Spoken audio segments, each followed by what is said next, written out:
We're in Cape Town today, and we're doing this whole post-mortem of the budget speech that took place yesterday with the finance minister.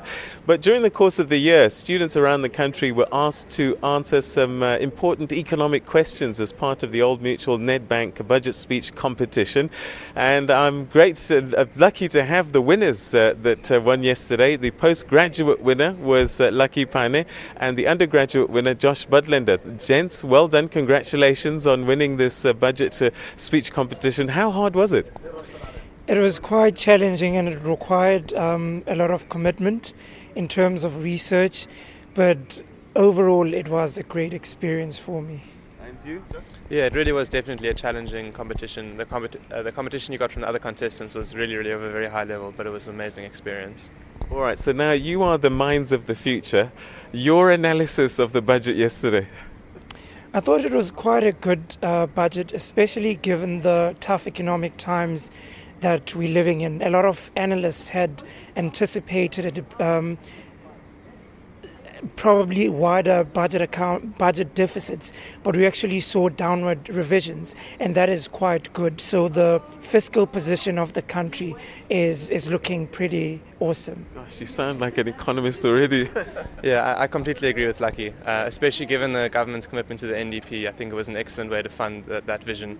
They managed to maintain spending and actually still decrease taxes without decreasing the deficit. All right, so Josh, tell us the question that you had to answer for your essay, and briefly, how did you answer it?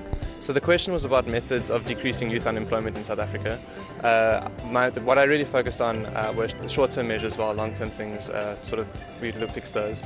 What I looked at was the youth wage subsidy and the ability of stimulating informal markets. Overall, my conclusion was we should stimulate informal markets, and the youth wage subsidy, perhaps we need some more engagement before we can decide on it. Do you think it can work, the youth wage subsidy? I think it could work, but I think that people on different sides of the issue haven't really engaged with each other properly, and I think that there's a couple of points which different sides really need to look at in a more critical manner. And Lucky, being postgraduate, I guess the question for you was a little bit harder. Very much. The question that I was answering was whether, given the fact that electricity prices in South Africa are expected to continue rising, would it be beneficial to actually provide preferential tariffs for poor households as well as industry? And I actually do support that argument, because in South Africa, electricity serves more for developmental purposes and to improve the lives of the poor.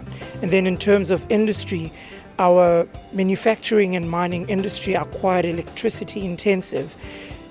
And they also contribute quite significantly to growth and employment. So if we actually provide preferential tariffs for them, then they will continue to support growth. Okay. We're going to have to leave it there, but hopefully we're going to get to chat to you guys a little bit later on in a bit of a discussion. But congratulations on winning yesterday, and we wish you the best of luck in your futures. Thank you very much. Thank you very much. All right, okay, with that, we're going to take another quick break, and more to come.